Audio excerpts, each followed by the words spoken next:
Olá, graça e paz, você que está nos acompanhando aí pelas nossas redes sociais. Eu quero meditar hoje na palavra de Deus no livro de Apocalipse, capítulo 1. Apocalipse, capítulo 1.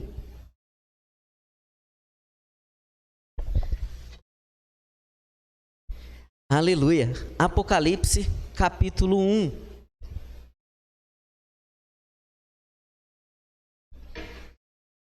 Nós vamos ler os 8 primeiros versículos. A palavra do Senhor diz assim, Apocalipse capítulo 1, dos versos 1 a 8.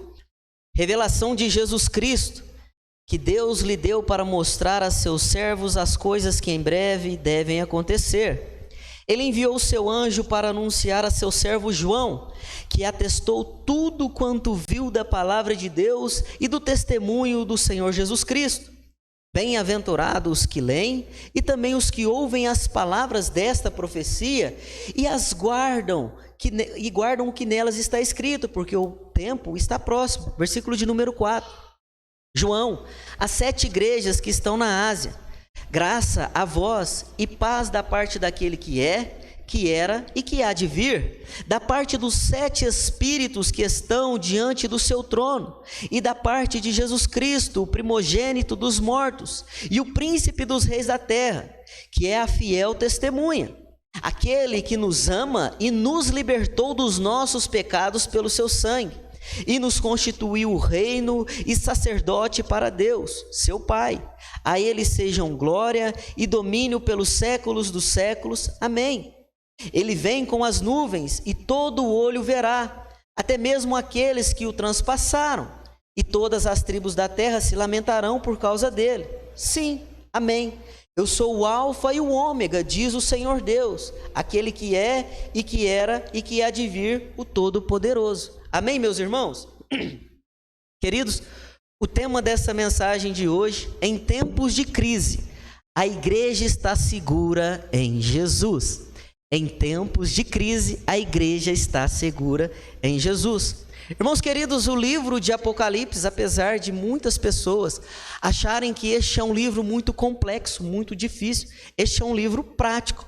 É um livro que nos ensina e traz dentro da sua mensagem central 5 verdades aplicáveis para a igreja. Em primeiro lugar, meus irmãos, que Jesus tem o total controle da igreja. Quando nós lemos o livro de Apocalipse, nós vamos ver essa mensagem expressa, que Jesus tem total controle da igreja. E ter o controle da igreja é saber que a sua igreja não está andando ao acaso. Saber que a sua igreja tem um dono, tem um Senhor. Saber que Ele está no passado, mas também está no presente e preparou um futuro. Que este Jesus, Ele tem total controle da igreja. Em segundo lugar, quando nós lemos o livro de Apocalipse, nós vemos que Jesus tem total controle da história. Meus irmãos, nós não somos obras do acaso. A igreja, ela não é obra do acaso. E eu quero dizer aos irmãos, nós, a igreja do Senhor Jesus Cristo, estamos no coração de Deus antes da fundação do mundo.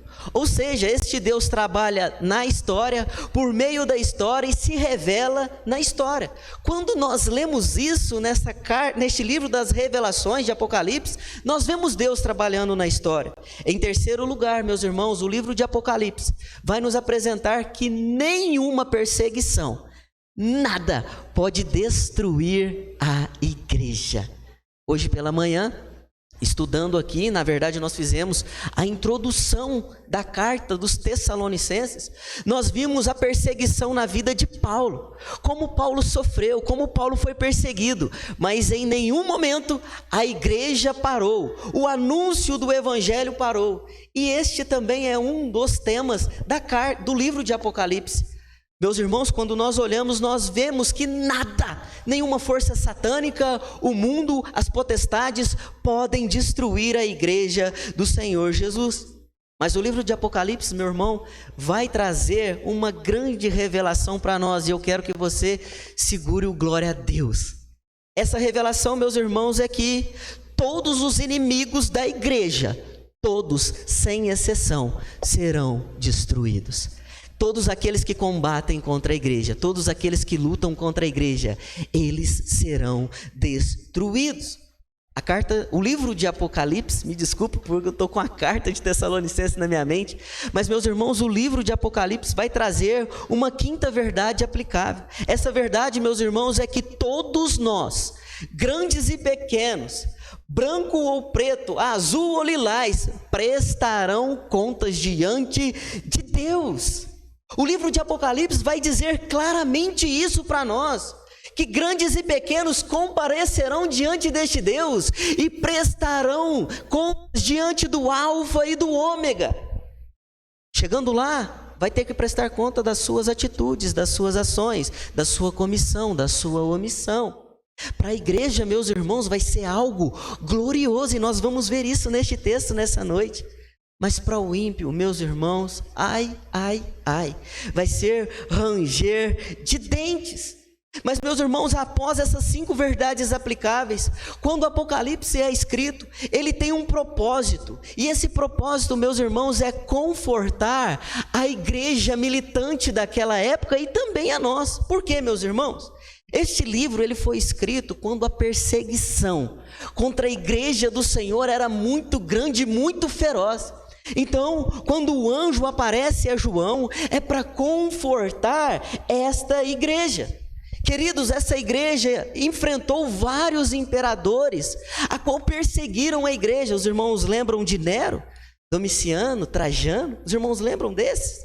Marco Aurélio, Sétimo Severo, Décio, Diocleciano. Irmãos, estes homens perseguiram a igreja de Deus em uma forma voraz. E aqui eu explico porque eu uso esse termo da forma voraz. Porque uma forma voraz, meus irmãos, é aquele que não se sacia em fazer o mal.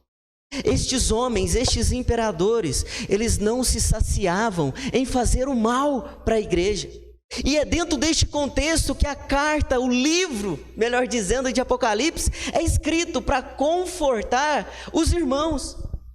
Isso, meus irmãos, ainda nessa introdução, nos traz algumas verdades. A primeira delas, que em tempos de crise, de perseguição, nós temos que estar firmados em Jesus, porque os nossos irmãos também passaram por grande perseguição. Os nossos irmãos eram jogados no Coliseu, e não sei você, mas eu já estudei um pouquinho de como eram as arenas ali. Havia vários tipos. Eles poderiam inundar as arenas e jogar jacaré lá no meio, e quem estava lá? Os crentes, servindo de isca. Ou se não, meus irmãos, eles eram soltos ali com todo tipo de gente bárbara ali dentro para lutar. Os gladiadores. É bonito, né, irmãos? Às vezes a gente assiste aquele filme do Gladiador, um filme que eu gosto muito, e a gente vê aqueles homens lutando e tal, aquela coisa. Mas, meus irmãos, na época dos nossos irmãos não era daquele jeito. Eram jogados lá sem armas, sem nada, e eles tentavam sobreviver a algo impossível de acontecer, mas mesmo assim eles não negaram a sua fé. Em tempos de crise nós precisamos entender que devemos confiar em Jesus, porque Ele protege a igreja. Capítulo 3, verso 10 de Apocalipse. Veja aí comigo o que o texto sagrado diz. Porque destes atenção à minha exortação, à perseverança, eu também te guardarei da hora da provação que virá sobre o mundo inteiro, para pôr à prova os que habitam sobre a terra.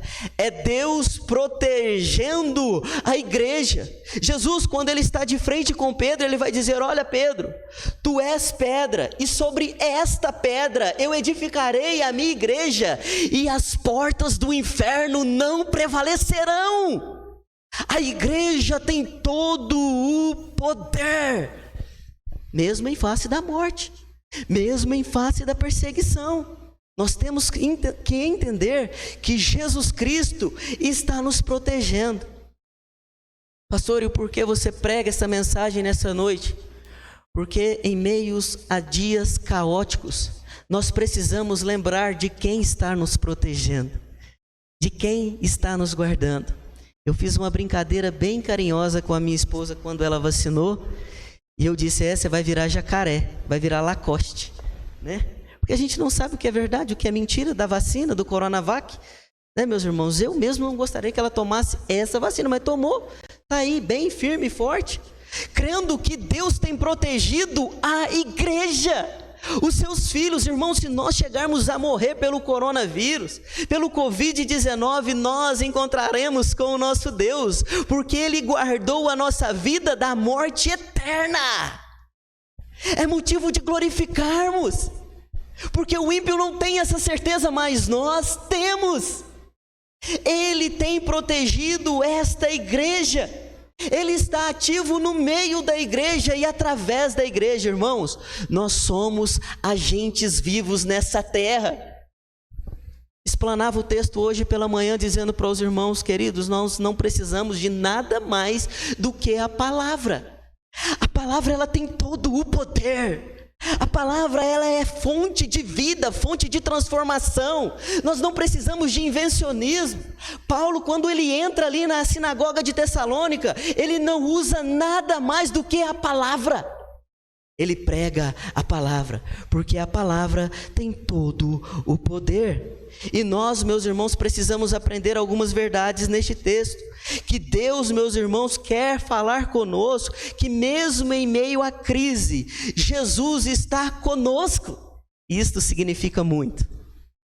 Ele nos guarda, Ele nos protege, Ele nos guia, Ele conduz os nossos passos. Então, meus irmãos, agora eu quero conversar com os irmãos e meditar em algumas verdades que o texto traz para nós. Em primeiro lugar, que a igreja, meus irmãos, continua recebendo as revelações de Deus pela palavra. A igreja continua recebendo as revelações de Deus pela palavra. Irmãos queridos, eu quero ler o versículo de número 1 de Apocalipse 1. Revelação de Jesus Cristo, que Deus lhe deu para mostrar aos seus servos as coisas que em breve hão de acontecer. A revelação era para aqueles homens, mas também é para nós.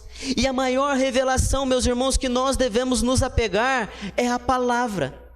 Algumas semanas atrás nós brincávamos aqui com alguns irmãos sobre o dia 30 de março. Meu Deus, o mundo vai acabar no dia 30 de março. Eu estava tranquilinho lá em casa. Comprei uns cocos verdes lá. Irmãos, o coco era desse tamanho assim, ó. Veio menos que isso aqui de água. Eu fiquei chateado, sabe? Fiquei chateado. Mas eu estava tomando aquela água lá e me perguntando, tomando uma aguinha de coco, tranquilo. E me perguntando, aonde que esse povo tira essas coisas que não está na palavra? Porque a revelação de Deus é a palavra. Deus continua se revelando à igreja através da palavra. No verso de número 3 ele vai dizer: bem-aventurado, felizes os que leem a palavra, os que ouvem a palavra e guardam a palavra. Irmãos, a palavra é fonte de vida para nós. Nós não precisamos de mais nada, porque a palavra é a revelação para a igreja. Apegue-se na palavra, medite na palavra. E observe que no versículo de número 1, na parte B do versículo, ele vai dizer: ele enviou o seu anjo para anunciar a seu servo João. O verbo anunciar, meus irmãos, nós devemos passar essa revelação para os outros e dizer: meu Deus manda eu te dizer. Você abre a Bíblia, viu? Quando você usar esse termo, Deus manda eu te dizer, abre a Bíblia. Não entre por outros caminhos, porque Deus continua falando através da sua palavra. Deus muda vidas através da palavra. Pessoas vêm a Cristo através da palavra. As igrejas foram plantadas através da palavra. Nós fomos salvos, resgatados do mundo das trevas, trazidos para a luz através da palavra. E Deus se revela, meus irmãos, na palavra. E observe que Deus não deixa de falar com o seu povo em momento nenhum. Observe aí no capítulo 2, verso 7. Quem tem ouvidos, ouça o que o Espírito diz às igrejas. Meus irmãos, ele está dizendo às igrejas a revelação da palavra. Ele vai repetir isso no capítulo 2, no verso 11. Quem tem ouvidos, ouça o que o Espírito diz às igrejas. E você pode observar que o Espírito aí está em letra maiúscula. Ou seja, o Espírito Santo fala conosco através da palavra. Meus irmãos, mesmo em meio ao mundo caótico, Mesmo a grande sofrimento, nós precisamos pesquisar a palavra. Nós precisamos estudar a palavra. Nós precisamos ser vivificados na palavra. Lembra do Salmo 119, dos versos 25 a 32? Quando o salmista está orando, ele diz: Senhor, ensina-me na tua palavra, fortalece-me na tua palavra. É a palavra que traz vida, e essa é a revelação para nós. O grande alerta para nós nessa noite é: pare de correr de atrás de revelações. Nós temos a maior revelação, é a palavra. E João, escrevendo, vai dizer: bem-aventurados, algumas traduções vai dizer felizes, aqueles que ouvem a palavra, leem a palavra, guardam a palavra. A tua palavra escondi, guardada no meu coração, para eu não pecar contra ti, Senhor. Você deixa de pecar quando medita na palavra. A sua vida muda quando você pesquisa a revelação, que é a palavra. Você tem ânimo na palavra. Esta é a revelação de Deus para nós, porque em tempos de crise a igreja está segura em Jesus, que se revela a nós através da palavra. Quer ter uma vida próspera e abundante? Quer se libertar do pecado? Quer ter uma nova vida? Quer ter a sua área emocional reconstituída? Medite na palavra, guarde a palavra, estude a palavra, ame a palavra. Irmãos, o regime comunista, para quem não mora lá, é muito bonito, é maravilhoso. Mas ouvindo um pregador testemunhar, ele dizia que estava num país comunista, que só tinha uma Bíblia em uma igreja. E aqueles que eram simpatizantes com a religião cristã, porque você não pode professar a sua fé cristã, eles eram simpatizantes, eles faziam o quê? A cada 3 anos e meio ele põe o nome dele na lista para ler a palavra. E dentro de 2 minutos e meio ele podia ler um versículo. E ali a pessoa chegava e ela começava, vamos dizer, em Gênesis, lia os 2 minutos e meio, se parou no capítulo 1, verso 3, ele tinha que esperar 3 anos e meio para ler a palavra. Irmãos, e hoje nós temos essa revelação aqui, à torta e à direita, e às vezes a gente menospreza a palavra. Às vezes a gente prefere dar ouvido a essas profetadas do dia 30. Quando não é o dia 30, é o outro mandando passar óleo na casa. Uma senhora de idade. Gente, de onde que essa mulher tirou esse trem? Passar óleo na casa que vai ter bicho voando, não sei não. Eu falei, mas o que é isso aí? Não tem uma base bíblica. A igreja de Deus precisa voltar à palavra, pregar a palavra, viver a palavra, porque nós estaremos seguros quando seguirmos a trilha da palavra. Em segundo lugar, a igreja continua sabendo quem é o seu Senhor. Olha para o verso de número 4.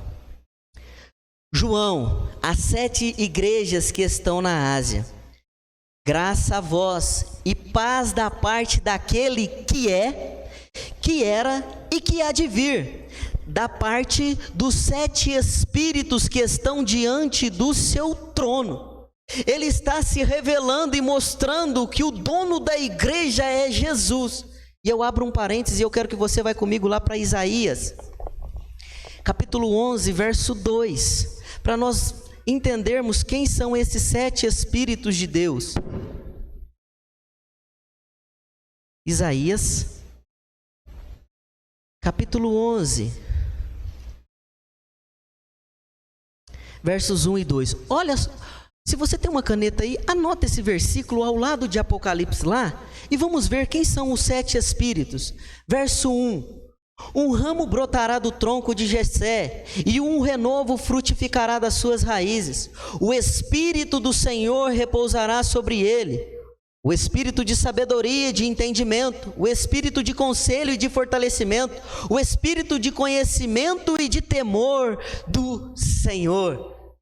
Estão aí, meus irmãos, os Espíritos da parte de Deus.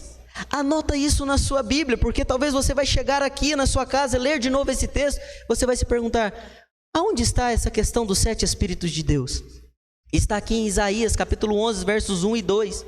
Mas voltando agora para Apocalipse, meus irmãos, a igreja continua sabendo quem é o seu Senhor.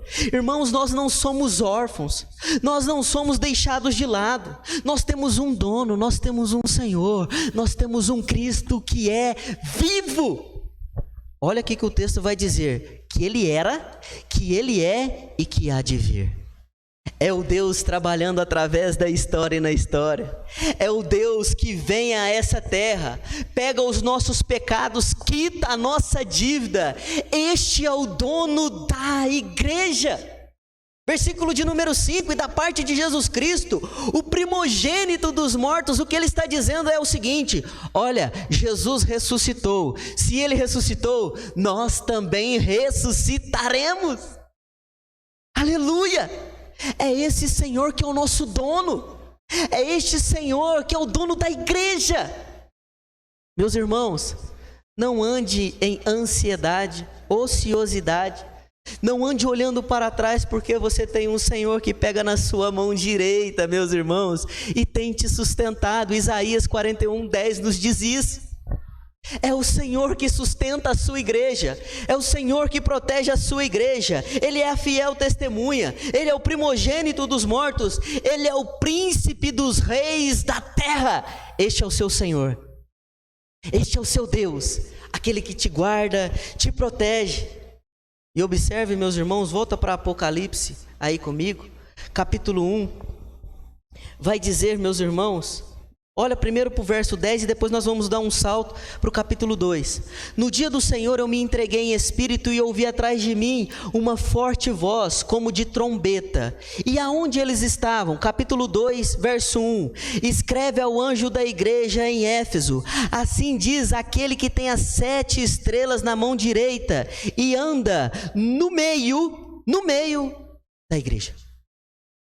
Ele anda no meio do candelabro de ouro. Ele anda no meio dos seus servos. Meus irmãos, quando entrares na casa do Senhor, guarda o teu pé, porque o Senhor está passeando aqui no nosso meio. Ele sonda, Ele conhece os corações. Não sou eu que estou dizendo, é a revelação, é a palavra. Meus irmãos, não menospreze um momento desse de culto, porque o Senhor está andando no meio da igreja. Quem tem ouvidos, ouça, porque esta igreja tem um Senhor. Em terceiro lugar, a igreja continua convicta da obra de Jesus Cristo na cruz e a sua missão no mundo. Irmãos, quando Jesus Cristo vem à terra, Filipenses 2, a partir do verso 5, ele sendo Deus não fez usurpação de ser Deus, antes se esvaziou de si mesmo, tomou a forma de homem, a forma de servo, aí ele morre na cruz. Tem um objetivo, tem uma missão. E qual é a missão da igreja? Você pode estar dizendo, é adorar, pastor. Também é adorar, mas também é anunciar, é pregar este Jesus que morreu e ressuscitou. Hoje pela manhã nós vimos a pregação do apóstolo Paulo ali na sinagoga, em Atos capítulo 17. Quando ele entra ali, meus irmãos, ele não prega filosofias humanas não. Ele vai dizer assim: eu prego esse Jesus que sofreu, morreu, mas ressuscitou. A obra de Jesus Cristo na cruz nos dá a grande comissão de ir por todo o mundo e pregar o evangelho a toda criatura. Aquele que crer e for batizado será salvo, porque este está no caminho. E quem é o caminho? Jesus. Ele é o caminho, a verdade, a vida, e ninguém vem ao Pai senão por Ele. Aquele que nos ama, meus irmãos, entrega a sua vida na cruz do Calvário e nos constitui, meus irmãos, a geração eleita, o sacerdócio real, aqueles que podem chegar diante de Deus e fazer petições, aqueles que podem falar com Deus diretamente, porque o sacerdote, meus irmãos, ele tinha essa função. Ele pegava a mensagem do povo e levava a Deus, ao rei. O rei trazia a mensagem ao sacerdote e levava para o povo. E lá em 1 Pedro, no capítulo 2, quando nós vemos lá no verso 9, quem é essa geração eleita, meus irmãos? Somos nós. Nós podemos falar com Deus. Nós, meus irmãos, podemos prestar preces a Deus. Os irmãos lembram do texto lá de João, capítulo 3, no último versículo? Aquele que crê no Filho terá salvação, mas aquele que não crê no Filho permanece debaixo da ira de Deus, impossibilitando, meus irmãos, essas pessoas a falarem com Deus, com o Senhor. Por isso, meus irmãos, em 1 Pedro, no capítulo 2, nos versos 9, ele vai falar que nós somos essa geração eleita. E a geração eleita, meus irmãos, ela tem o compromisso de pregar a palavra. Pregar Jesus Cristo que morreu e ressuscitou. Os irmãos estão doidinhos para sair daqui, pastor, hoje eu vou pregar a palavra. Preguei a palavra a semana inteira, pastor, e essa semana agora eu vou pregar a palavra, glória a Deus. Está com o coração queimando, meus irmãos? Por ser sacerdócio real, a geração eleita, nós temos uma missão. A igreja não pode perder, meus irmãos, a sua essência, que é pregar a palavra. Uma pequena síntese do texto: nós temos a revelação. Nós temos o Espírito Santo para nos explicar a revelação. Nós podemos ler, nós podemos ouvir, nós podemos guardar, mas não ficar somente para nós. Nós temos que anunciar a palavra. O STF, ele pode fechar os templos. Pode. Se eles quiserem, eles podem. Mas a igreja, meus irmãos, ela nunca poderá ser fechada, porque a palavra não está presa, a palavra está livre. A palavra, meus irmãos, tem todo o poder, e nós temos a missão de pregar a palavra. Em quarto lugar, a igreja continua na esperança da volta de Jesus Cristo ao mundo. Irmãos queridos, é a promessa mais latente do Novo Testamento, é a volta de Jesus. Nós vamos ver, meus irmãos, no próximo domingo, na nossa EBD, sobre alguns crentes que estavam aguardando a volta de Cristo. Eles pararam de trabalhar, pararam de fazer um monte de coisa, porque eles ansiavam a volta de Jesus Cristo, meus irmãos, e nós também temos que ansiar, mas continuar trabalhando, viu? Nós tem conta para pagar, principalmente os homens aí, os machos alfa, meus irmãos, precisa continuar trabalhando, sustentando as esposas. Se as esposas quiserem trabalhar para ajudar, bem. Se não quiser, o compromisso é nosso, viu? Recadinho aqui para os homens: o compromisso é do homem. Mas, meus irmãos, estou dizendo que a igreja precisa ansiar a volta de Jesus. Como nós ansiamos e almejamos a volta de Jesus? Pregando a palavra. Encostou no vizinho?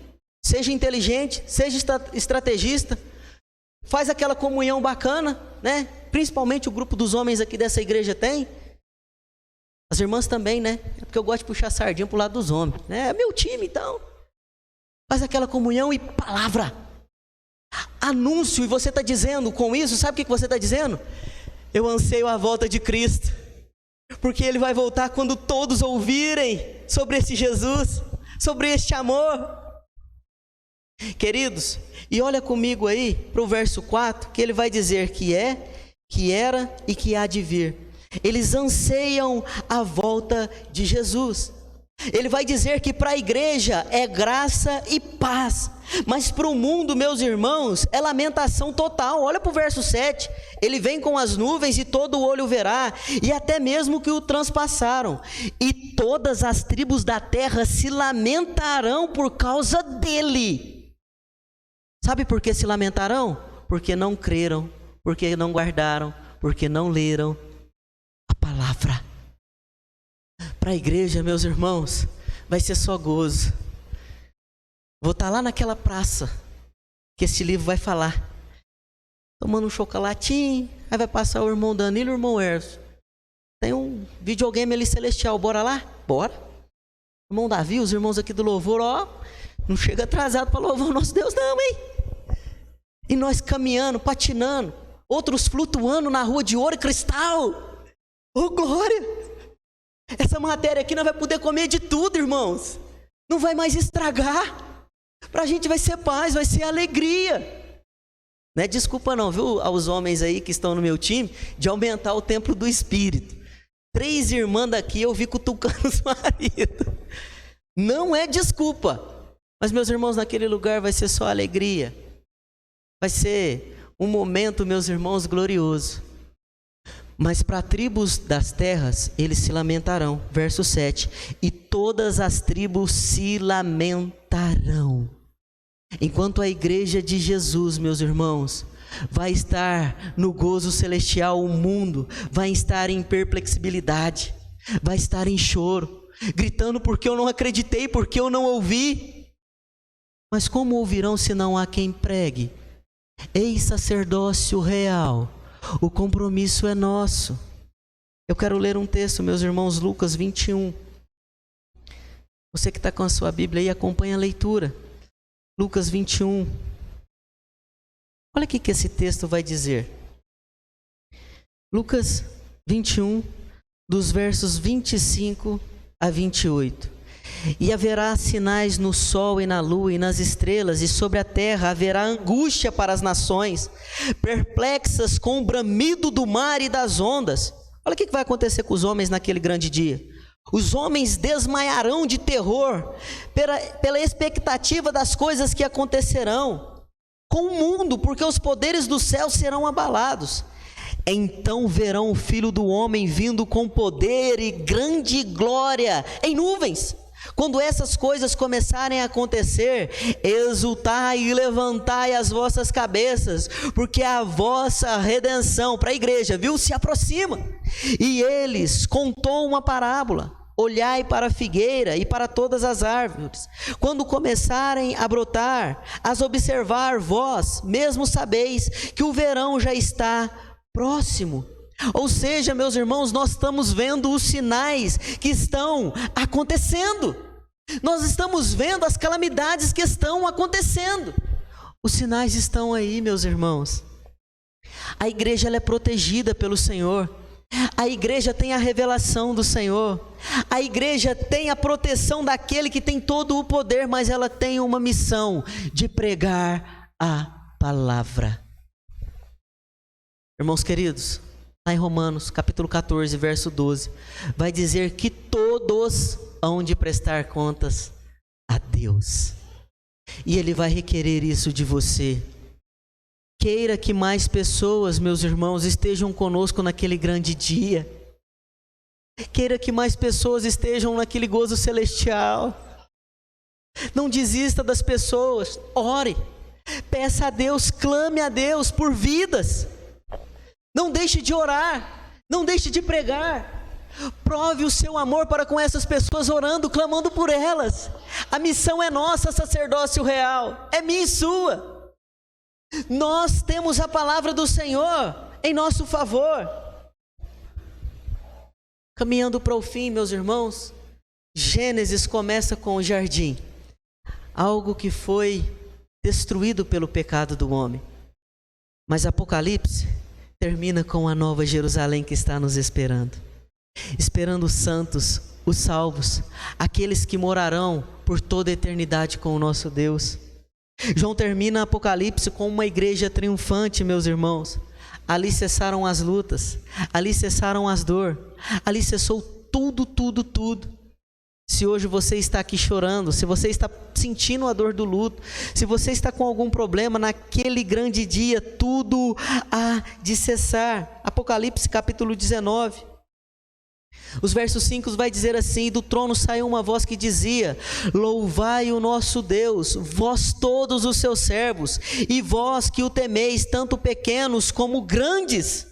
Também ouvi uma voz como a de grande multidão, como o som de muitas águas, fortes trovões que diziam: aleluias, porque o Senhor nosso Deus, o Todo-Poderoso, já reina. Alegremo-nos, exultemo-nos e demos glória a Ele, porque chegou o momento das bodas do Cordeiro e sua noiva já se preparou. É difícil, meus irmãos, nessa terra, muito difícil, muito complexo, há uma grande dificuldade. Porém, meus irmãos, nós temos um Deus que tem nos guardado, nós temos um Deus que tem guiado a sua igreja. Nós temos um Deus que deu prova na história que Ele cumpre o que promete, que deu provas com o seu Filho Jesus, que pode trazer a redenção aos seus servos. Não duvide da promessa do Senhor, guarde as palavras desse livro, Nós temos essa revelação, meus irmãos, para meditar, para aprender, para ser edificado, mas também para anunciar. Por mais perseguições que a igreja passe, anseie pela volta de Cristo, porque ela tem um dono. É aquele que era, que é e há de vir. É o Deus, meus irmãos, que não mudou, que continua fiel à sua promessa. Eu finalizo essa mensagem lendo o versículo de número 3 do capítulo 1 de Apocalipse. Bem-aventurados que leem e também ouvem as palavras dessa profecia e guardam as coisas que nela está escrito. Porque o tempo, igreja, está próximo. Versículo de número 8. Eu sou o Alfa e o Ômega, diz o Senhor Deus, aquele que é, que era e que há de vir, o Todo-Poderoso. O tempo está próximo, igreja. O tempo está finalizando, igreja. Imagina você dar uma olhadinha para o abismo e ver lá sua mãe e seu pai. Seu filho, o genro, a nora, a sogra, o sogro, o irmão. Não, pastor, não quero isso não. Pregue a palavra. Medita na palavra. Leia a palavra. Ensine a palavra. Guarde a palavra. Seja edificado na palavra. Porque o Alfa, o Ômega, o Todo-Poderoso virá nos buscar. Amém? Eu quero orar com você.